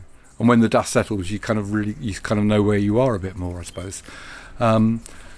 So yeah, it was funny, and I came back and I wasn't, you know, because my first marriage had broken up, and I wasn't. You know, and I was lucky enough to have a bit of money, so I wasn't really looking to do too much other than lick my wounds when I came back and just really kind of feel my way into it. And then Gordon Mack, who'd been the boss at Kiss FM in its original incarnation, started a new station called My Soul. Yeah. And I hadn't done radio for a while.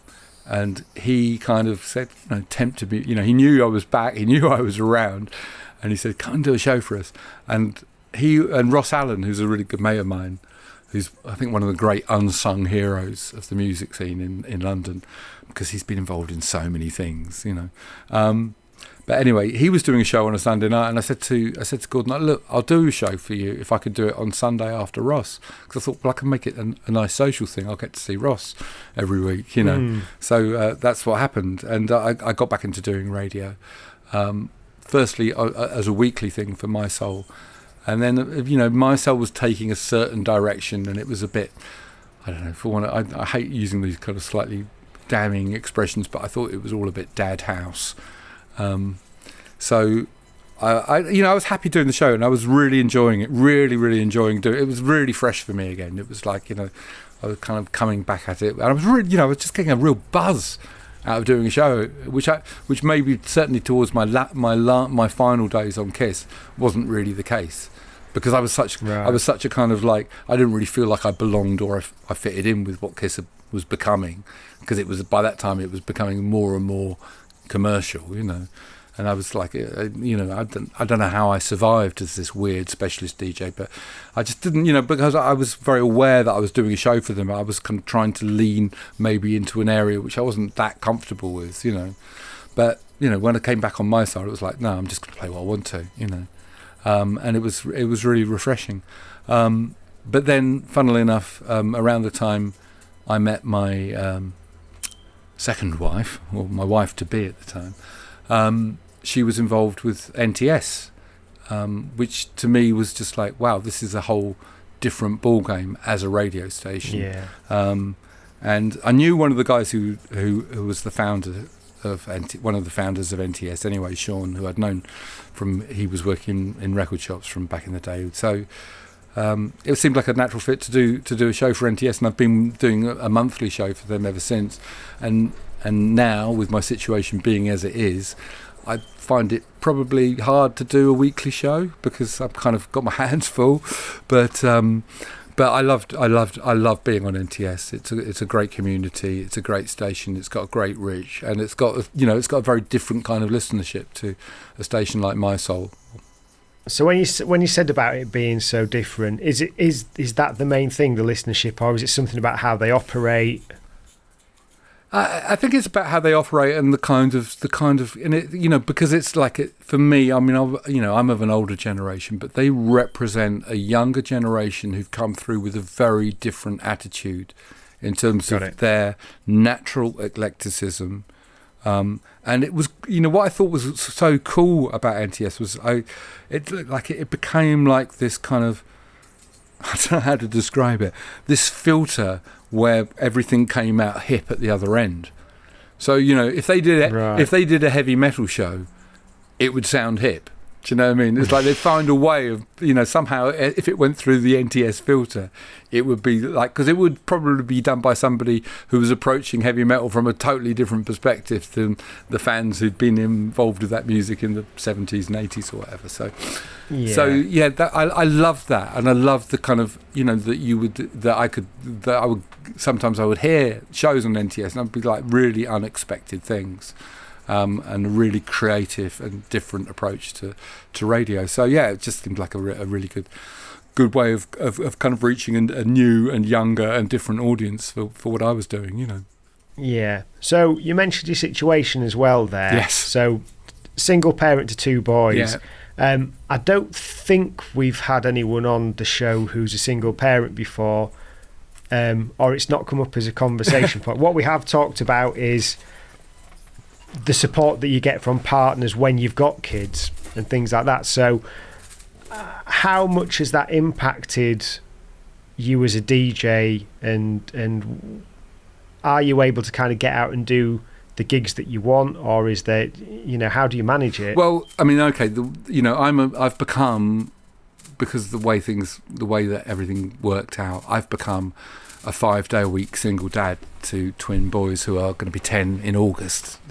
So that's a pretty full-on job, and I've been doing it for a couple of years now, and I absolutely love it. And because I'm going to kind of get into the depths of my marital scenarios, but basically with my first marriage, she lived with me, and my daughter was born whilst we were based in London, and then we moved to her home island of Okinawa, and when that broke up, I realised that I had the option of staying in Okinawa and kind of probably being quite miserable, but actually being close to my daughter, who's now 21 and at uni and university and what have you, or I could come back to the UK and probably nourish my soul and get back into music again. And it was probably quite selfish of me in a way, but it was a huge wrench to do it. But I just couldn't imagine how life was going to feel living in Okinawa as a kind of, you know, as a part-time dad who saw my daughter at weekends and what have you. I didn't have any support there. I didn't have a community there. It was going to be really tough. So I came back. So when my second marriage broke up, I was so hoping that I would end up as being the primary carer. And because in a way I had been, just as the way it worked out, I don't have to get into the nitty gritty of it. But so I'm absolutely made up that I am a 5-day-a-week primary carer. I take the boys to school, I make them their packed lunches, I cook for them, I look after them, I put them to bed, blah, blah, blah, blah, blah. I do all the stuff. And then I have weekends when I can DJ. And it is a bit like jumping between parallel lives, really. Yeah. You know, and I can't go out during the week, which is, you know, and I can't take bookings during the week, and I can't go and check anything during the week. And, you know, and it feels like one way or the other, so many things have conspired against me being able to be involved in, like, for instance, I moved, you know, because with my second marriage, I moved out of London for 7 years, basically, and lived in the countryside. That was the time when so much was going on in London in terms of the kind of new jazz generations that came through, the kind of, you know, the Kokoroko, Esra Collective, kind of all of that whole wave of things that was happening. And I was out of town, and I wasn't able to check any of those things, and I wasn't able to go to the new Empowering Church or wherever was putting on mad nights with a lot of those things happening. So, yeah, it's kind of been a bit mad, but I'm so, you know, I just feel incredibly blessed, really. You know, I've got my kids with me 5 days a week, and then ideally I go out and DJ every weekend. Doesn't quite work out like that, but if I don't DJ, I'm very happy to just do not so much and recharge my batteries. And you know, I had no idea that I would still be doing this at the age I am now. It was like that was inconceivable for me decades ago. You know, even in my 30s, it was like this is going to come to an end soon. So the fact that there's still gigs for me to do, and you know that people want to book me, and that I'm still doing things with Giles. We do a kind of, it's not a reunion. I wouldn't call it a Dingwalls reunion. We call it another Sunday afternoon at Dingwalls. If it was a reunion, even though there are people from the old days who are coming, if it was a reunion, it would be incredibly dull. It isn't. It's about new people coming through, and there are, you know, generations who are too young to go to the original Dingwalls, you know, who are still kind of basically middle aged already anyway. And then there are much younger generations, and I've got, you know, and I have, you know, a lot of my peers' kids come out to my gigs now as well, you know.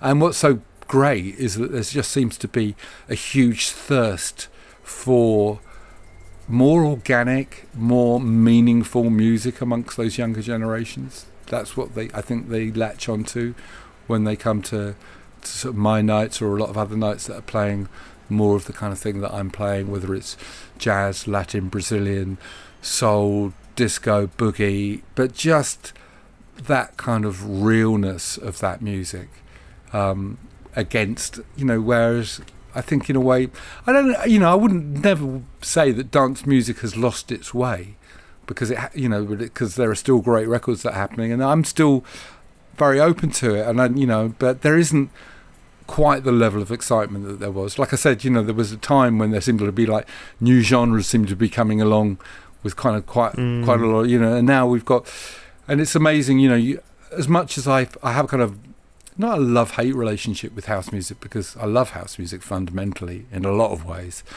but the kind of hegemony of Four on the Floor is incredible, you know, in the way that it just pervades everything. You know, you even hear, you know, if you watch a rock act at Glastonbury, you can guarantee that a lot of what they'll do will have a Four on the Floor and will be in that tempo region, you know. It's amazing how all-pervasive that thing has become. So as much as I love it, I feel like I always want to be a kind of some pushing against the flow of that, going in the other direction and being more aligned with funk, with broken beat, with Latin music, with other music that isn't quite so linear and isn't quite so boom, boom, boom all the time. Because as much as it's great, it just it is a tad monotonous after a while, you know. I mean, having said that, you know, I love house music. I love hearing great house DJs. I've been influenced by a lot of them, you know. A lot of my DJ heroes, even if they weren't house music to begin with, they certainly became house music. People like Paul Trouble Anderson, who is one of my huge inspirations as a DJ.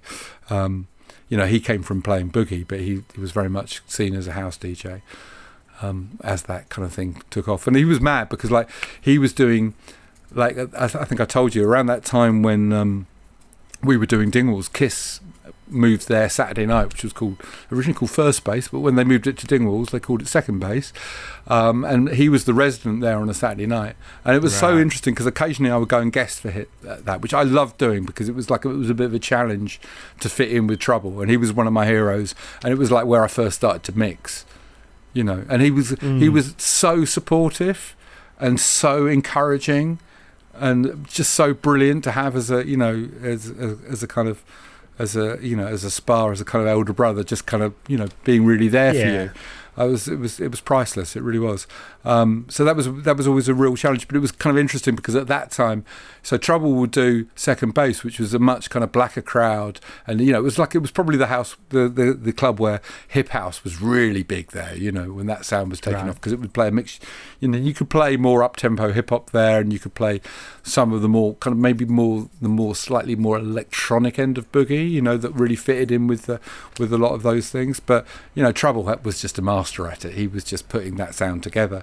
But at the same time, he would finish Second Base and he'd go out and play it for a rave, and he'd go and play Sunrise or somewhere like that, where he'd play a completely different type of set.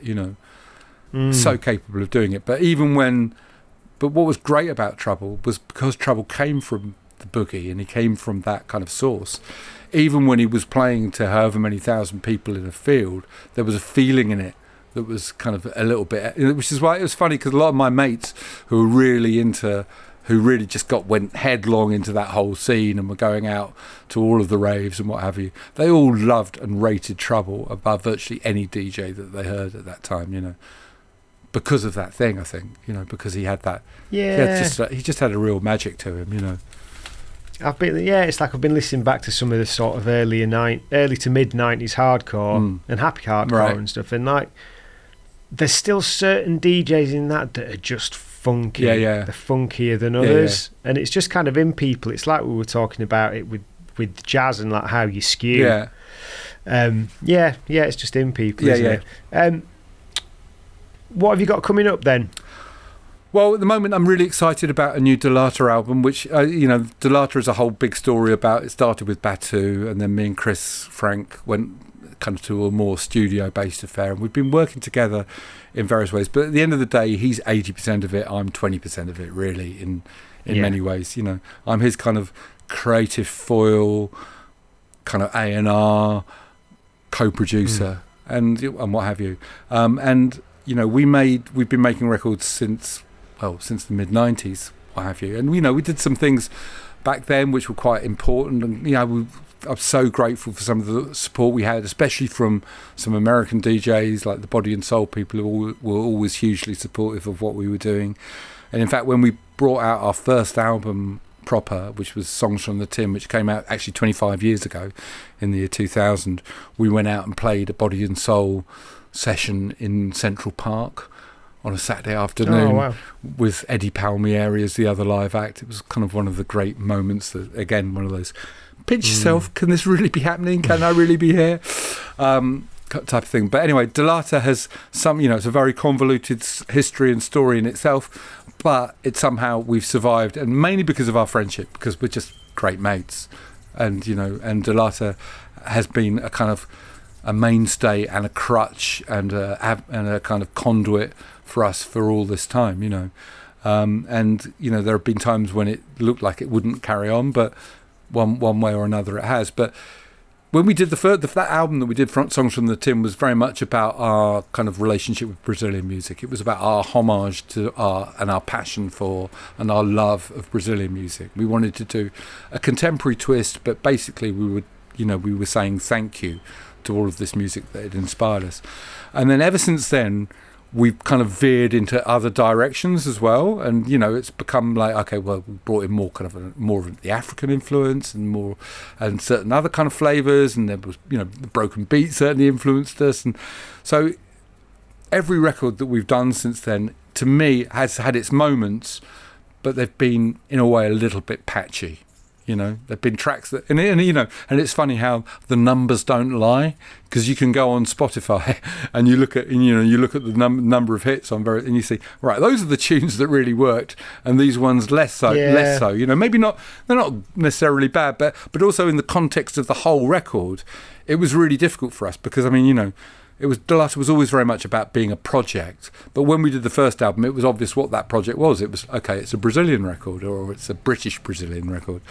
Whereas ever since, it's been like, well, what really is it? You've done a weird track with Jalisa singing on it, and then you've got a track with Baba Mal singing on it, with Nina Miranda singing on it, with, and all these different guests, and sort of, and a kind of weird influences from here and there, all kind of wrapped up in something which generally people want to kind of thrust towards a category of music which I actually loathe the idea of, which is world, because what the hell does world music mean in this day and age when the world is basically so small and connected, So we've been going on, and it came around to, a couple of years ago, Chris had another set of demos, and it was like, should we do another Delata record? Because we're doing our own label. We self-released our last album in 2019, Birds, and we've been releasing a few things with other people as well, just mainly digitally on Bandcamp, not making a big thing about it. Some of it we've been involved in producing, some of it we haven't, and what have you, but it's kind of building up a little stable and building up a little thing. But anyway, he started, with another bunch of demos, and I kind of was, at the beginning, I was a bit like, here we go, another Delata album, wildly eclectic, loads of different guests. It's going to be patchy again, it's going to be, it will have its great moments, but it's going to be patchy. But it's funny, because I think, the last album that we did it got to a certain level where I felt that Chris was much more confident of what he was doing in terms of arrangements, in terms of the musicians he was working with, in terms of the sound we were getting, it was just kind of getting to a higher level. And we were doing, like when I would say, when you talk about that thing about trying to make records that were as good as these records that were made in the 70s with incredible session musicians in incredible studios and things like that, and you can't come anywhere close.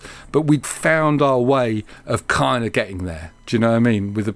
Using the kind of tools of the modern age of being able to edit and in the digital domain, and being able to record piecemeal yet make it sound as though it was all coming in from the same kind of place, So we found our way of kind of doing it in a way where we were getting more and more pleasing results. But so when this set of demos came around, I was like, okay, here we go again. But then gradually it just started to become something. It just started to feel like this wasn't going to be just another Delata record. Firstly, because Chris made the plunge and said, right, I'm going to sing on a couple of tracks. And even though he doesn't sing completely on his own, there's both with other singers working with him. That was a major departure, because he was writing a lot of the songs, and he wanted to kind of, or rather than do collabs with people where they come in and kind of write with him, and it would be a bit like, where is this coming from? It was like, no, there's a bit more focus here. And suddenly the whole thing came together, and I was like, this is sounding like an album in a way that none of our stuff has really sounded like an album before. In terms of it, there's a homogeneity, both in terms of sound and approach, but more importantly in terms of mood and emotion and those things. You need to have that, even especially I guess, if you're going to do a record where you are going to have different singers and what have you, and it's not just going to be one thing. You've got to somehow have something thematically which holds it all together, and I think we've done it. And it was a revelation to me, because we got towards the closing section, the closing, we kind of got to the point where the tracks had really begun to take shape. And at that point I thought, let me just try sequencing this record, because this is something I'd always kind of been involved with from doing comps, from doing mixtapes, whatever. So I came up with a sequence for the record, and it was a little bit incomplete, but it was suddenly, it really makes sense as a journey as well. Not that anybody cares about albums in this days of buying, just cherry picking tracks and what have you, which is the way a lot of people buy music, I know. But having said that, you're still got this. I mean, we're not doing this for money. We're doing it because of the creative imperative. We're doing it because we have to, because we want to, because we care.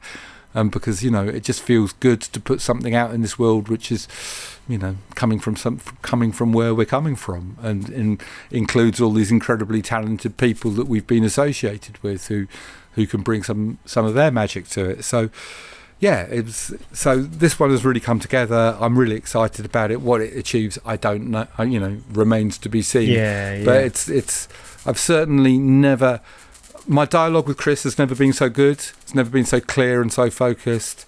And I've and just from the early days of playing it, I mean, I even, I've played it to all kinds of unlikely people who I didn't think would like it, and everybody's turned around and gone, "No, this is something," Amazing. So it remains to be seen, but I'm optimistic. But it's just amazing what it brings to my life, as well. Just in terms of like having something to believe in. It's always good to have something to believe in, isn't it? Yeah. What about DJing wise then? DJing wise, well, I mean, a few years when I came back to London, one of the things that really excited me as well was I got to start to do a residency at a place called House of St Barnabas, which is a private members club in Soho, and it had this room with a DJ setup that was literally like a living room, and it's an amazing place. It's like this really historic building. It's got this kind of crazy chapel where we did a few live things as well, put on live shows as part of the night. But I was just doing it on a bi-monthly, and it was just feeling really good. And it was great to do a gig where I just played all night. It would be 8 until 1. I just played the whole session, or 7 until 1 or whatever. And I've got to a stage where I kind of feel like I need to be able to do that, just to get through all the different things that I want to play as well, and just to, it's always that weird thing when you're a guest DJ and you're coming on for 2 hours or whatever, and you come on after something, so you've got to kind of follow on from that, and then if you start again and build a vibe, and then before you know what you've got to finish, and it's like it's always kind of a bit difficult to do it. For me, anyway, I'd rather play for a long time, and I kind of have a bit of training, because like some of the gigs I was doing in Japan, particularly for Shuya's club, the Room in Shibuya, because that was a real late night one, I'd start, come on at 11:30, and I'd try and get to the record of seeing how late on into the morning one could finish. I think I might still have the record. I think it was 10:30 in the morning. It was about 5 people left in the club, but that was when I played the last. That's a long set, though. That's when I played my last record, So I loved doing the House of St Barnabas, and then that sadly closed down because it basically wasn't really working as a private members club, and that's where they needed to earn their money. So I was bereft for a while, and then Pete at BBE, who's been curating this amazing space in his fundamentally what is a record shop, but has now become more of an event space as well, because he's got a full-on bar in there, and he's got an amazing sound system in there. He said, well, come and do a Friday night for me and at BBE. So I've been doing that for about a year now. Again, bi-monthly, which I think just keeps it special enough so it doesn't... so you all, every time it comes around, you feel quite excited by it. I feel really blessed to be doing things like that. And there are, the Dingwalls parties when they happen are always really special. The last few years, of course, has also been We Out Here, where we do the Sunday afternoon thing, Sunday afternoon at Dingwalls in a tent for a longer session with guest DJs. Because Giles is very much involved in being Mr. Festival and has to be everywhere. Has to be completely ubiquitous within that festival space. Generally, I get to close the session at We Out Here, and it's at Love Dancing, which is Colleen Cosame Murphy's curated space, if you like. The Ian Mackey, the sound engineer, who's actually involved in the whole festival, but he designs the sound for Love Dancing. It is superlative. The dude is a genius of sound. So it's just amazing. You're playing on this amazing system in a tent. Probably what I think is the best thing that's ever happened in terms of it's such a great festival, because it's so kind of curated along the lines of the stuff that I love. So I feel incredibly blessed to do that, and I'm still getting to do. People ask me to do things here, there, and everywhere, and I'm just loving.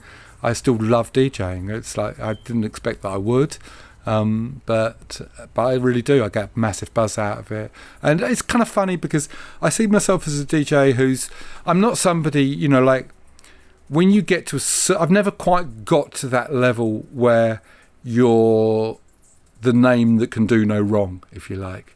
Yeah. Do you know what I mean? It's like, you know, you can when you're on that level, you can kind of like people want to like whatever you're going to do. And I've always come from the more kind of business end of DJing where you really have to embrace the idea that you're not an artist, you're an entertainer. And I you know, and I really feel I've benefited a lot from doing a lot of those kind of sessions, because I kind of needed to, because they were like regular money things for me. Like, so I did clubs for Kiss back in the day. You know, like there was a club that we did called in actually that happened in Mayfair. It was called Flipside, and it was on 3 different levels. I had like a top level with a jam session and a DJ and a bar. Then there was the middle floor where I played, and then there was the ground floor. I used to my name for it was Traffic, because, you know, a lot of people moving up and down the stairs all the time, and, you know, playing. And I've played a lot of clubs like that. But when you know, and you know really that you're not getting a chance to build a vibe a lot of the time. You're really having to work it. You know, it's hard work. You know, you've got to get people to come in and stay for a little while, and then some, you know, and then some. Maybe it's a record you play, or maybe it's just random, but suddenly your room half empties out, and you've got to try and hold on to the people that are there, and those kind of things. So I love the fact that I've done a lot of gigs like that, because I feel that kind of DJing where you do have to work and you have to think and you have to, and you know, you learn more as a DJ from being crouched down in your DJ box with a cold sweat going, fuck, what am I going to do? How am I going to get it back? Or I'm losing it, or whatever. You know, those experiences are really important, I think. So I feel as though I've come from that kind of that space. So I never, as much as it's great and people, you know, I probably do get more license to do what I want to do these days. And people always say to me, play what you want. But then you get to a space and you get to the crowd and you look at it and you think, well, if I really play what I want, it's probably not going to work that well. So I'm, you know, there's always an element of compromise. There's always an element of entertainment. There's always an element of how you're going to bring people into what you do, you know. Which is why, you know, like doing those kind of nights where I do at BBE now, where maybe I am a little bit blessed now because I can be a little bit more self-indulgent, and people are going to take it. But you know, I've just got to that point now. But it's kind of interesting because some of the things I can get away with now as a DJ, I'm just like, I can play a full-on jazz record in the middle of, you know, after I've been playing broken and more kind of like up-tempo, you know. So when I've been kind of like, not because I'm never a banger. I hate the kind of lowest common denominator of just like, let's play a record there, everyone's there, you know. I don't like that energy. I always want the energy to kind of to bubble and to kind of get to natural peaks, rather than it be like let's hit them with some, you know, some heavy dynamics and just bang it out. I hate all that. Much as I love some of that music, it's not where I'm coming from. It's not where I come from musically doesn't work in that kind of way. It's not what the music's about. You've got to let the music be the thing that is the dynamic. You've got to let the emotion of and the soulfulness and the harmonic greatness of the tune be the thing that lifts people, not just the kind of sonics and the dynamics, you know. So sometimes I'm playing, you know, and I you know, I could play, you know, like in the middle of the night at BBE, I'd play something like Nika's Dream by Horace Silver, kind of classic blue note, you know, but in the right zone tempo wise, you know. But you know, but still a full-on jazz record is, you know, it's not got any kind of club sonics to it particularly, and people will stay with it, and it's like, great, this is heaven for me, you know. I wish I could have been doing this 30 years ago. This is what I was trying to do when people wanted me to play wacky, you know, wah wah funk, you know. I'm sure that era though, there's so much value in it. I'm mindful that we're just coming up to 3 o'clock, so we're just about to get ready for pick-up time. Yes, indeed. Well, 3:10, I'll have to be out here. Yeah. So I think if we wrap up now... It's been brilliant. Thank you so much for this. I hope it's entertaining for people, but, you know, It's. I think there's loads to get out of it, and I think there's a lot. It's really interesting hearing about some scenes that just, irrespective of how important they are, they've just not been covered. Right. On the last sort of 65 episodes or whatever. Oh, really? It is Is that how many you've done? So, is it? Yeah. Okay. Yeah. So it's. I my ambition is to actually get beyond listening to just the Greg Wilson one, which I thoroughly enjoyed. But I'm sure I mean, there's plenty of different stuff to go at, but yeah, we've not really covered anything around. Yeah. Well, I mean, obviously, I'm a pretty good scenes. person to talk about that kind of story as it goes from kind of. I mean, there was a lot of people that come before me, the Paul Murphys, the Colin Curtises and Bob Joneses, who were playing a lot of the same music before. But because the Dingwalls thing happened when it happened, at the same time when house and dance music culture exploded, it kind of began the story again in a way. And I've been involved in that story kind of all the way through. Or I've been maybe not as a complete, and I've also had a slight distance from it. So I've been, an observer of it as much as a participant. So I've seen it all on that level. That's just what happened, and I've loved it. That's awesome. But yeah, thanks ever so much for your time. Thank you so much, and hopefully speak to you soon. Thank you, Adam. Thanks for tuning in to this episode of Once a DJ. If you'd like to support the show, then head to onceadj.com/support to find out how you can help. If you'd like to get in touch with any feedback or suggestions, email onceadjpodcast@gmail.com. Once a DJ is produced by the good people at Remote Control. If you'd like to find out more about working with them, head to remote-ctrl.co.uk.